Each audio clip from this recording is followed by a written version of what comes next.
तो मैं जन संस्कृति मंच गया ज़िला का ममनून हूँ कि उन्होंने मुझे इस लायक समझा और मैं छुट्टियों के दौरान यहाँ आया हुआ था। तो अहमद सदीक साहब हमारे पुराने करम फरमा हैं, इन्होंने मुझे दावत दी और मैं यहाँ हाजिर हूँ।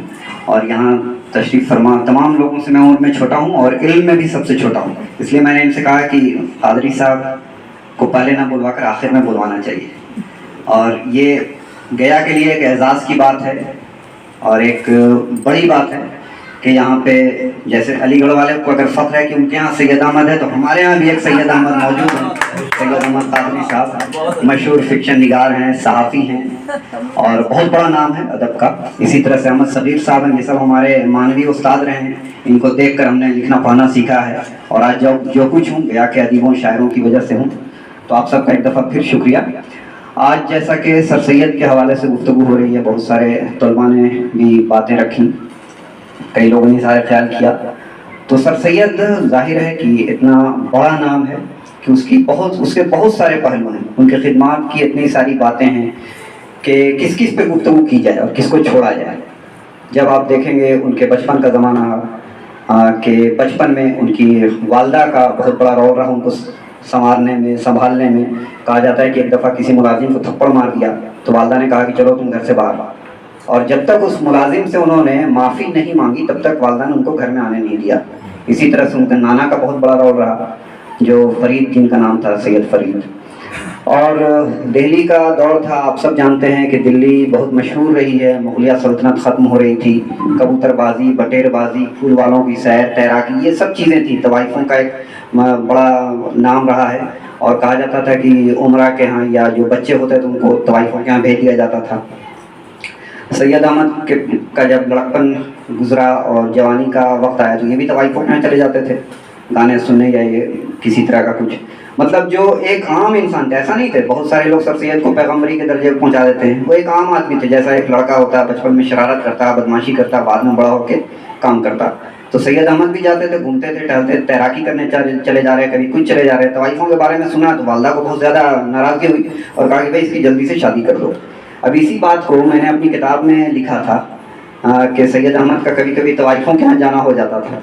और पता नहीं किसी साहब के पास बहुत जगह किताब पहुँची, एक साहब ने मुझे फ़ोन किया कि आपने सैयद अहमद के बारे में ऐसा क्यों लिखा कि तवाइफ़ों के यहाँ चले जाते थे, कितनी गलत बात है। मैंने उनको बताया कि मैंने 300 पेज की पूरी किताब सर सैयद की तारीफ़ में लिखी है, वो आपको नहीं नज़र आया और ये तवाइफ़ों वाली बात आपको नज़र आया। तो ये सब है। उसके बाद सबसे पहला जो उनका सहाफ़त का को देखें आप तो उनके एक बड़े भाई थे सैयद मोहम्मद खान, वो अपना एक अखबार निकालते थे जिसका नाम था सैयदुल अखबार।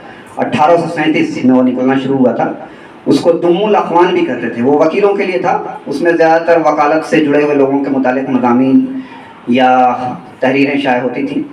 तो उसमें सैयद अहमद ने पहले काम शुरू किया और सैयदुल अखबार का जो मकतबा था वहीं से मिर्ज़ा गालिब का पहला दीवान भी शाये हुआ था।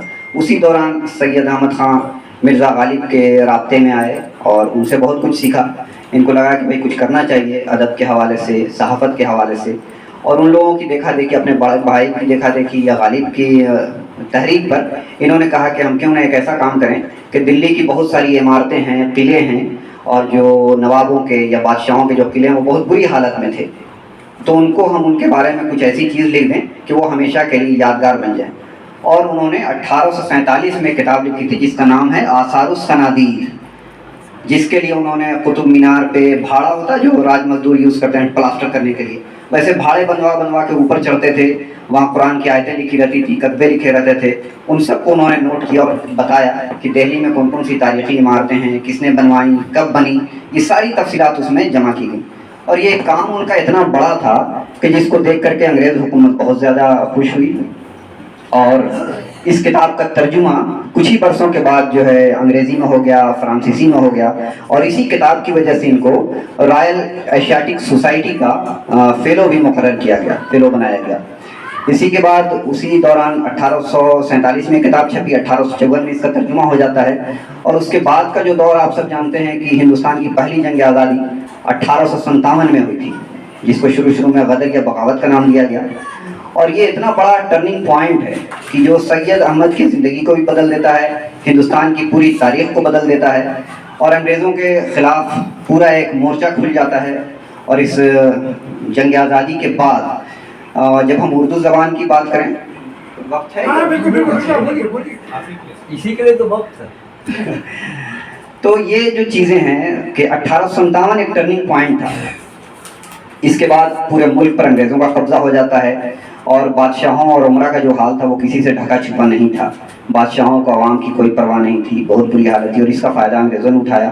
اور جب ہم اس سے بھی پہلے دیکھتے ہیں پرانے اس کا کہ جب تاتاری یا منگول جو ہوئے تھے, چنگیز خان, ہلاکو خان, قبلئی خان, برکا خان, ان کی پوری آپ ہسٹری جب دیکھیں گے کہ, اور یا صلیبی جنگ جو ہوئی صلاح الدین ایوبی کے لیے جس کے نام سے ہم جس کو جانتے ہیں, تو اس دور میں یا بغداد پہ جو قبضہ ہوتا ہے, بغداد میں آپ سب جانتے ہیں کہ مستسم باللہ کی حکومت تھی, آخری بادشاہ تھے عباسی حکمرانوں میں.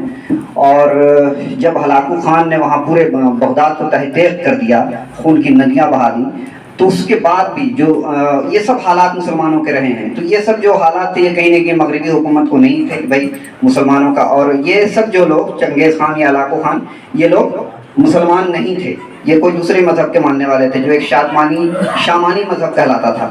ان کا چنگیز خان کا ایک پوتا تھا جس کا نام تھا برکا خان, اس نے پہلی دفعہ اسلام قبول کیا تھا, اور اس کے اسلام قبول کرنے کے بعد یہ ہوا کہ اپنے چچیرے بھائیوں کے خلاف وہ کھڑا ہو گیا ترکی میں اور مصر میں اور پھر بغداد کے بعد. اور اسی واقعے کا ذکر کرتے ہوئے علامہ اقبال نے شعر لکھا ہے,